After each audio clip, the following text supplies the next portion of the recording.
How to share another person's story on Instagram. If you want to share a story on your profile, there are two scenarios. The first is when someone mentions you in their Instagram story. To check this, open your Instagram direct messages and find the chat where you were mentioned. Open the message and you will see an Add to Your Story button. Tap this button and the Instagram story editor will open. You can add text, stickers, or other elements if you want to customize it. Once you're ready, tap your story to post it to your profile. The second scenario is when you want to share someone's story, but they did not mention you. In this case, you will not see the Add to Your Story option. To work around this, take a screenshot of the story while viewing it.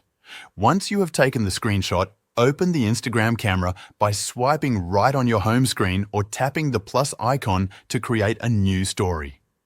Open your photo gallery, select the screenshot you just took, and upload it as a new story. That's it. That's how you can share another person's story on Instagram.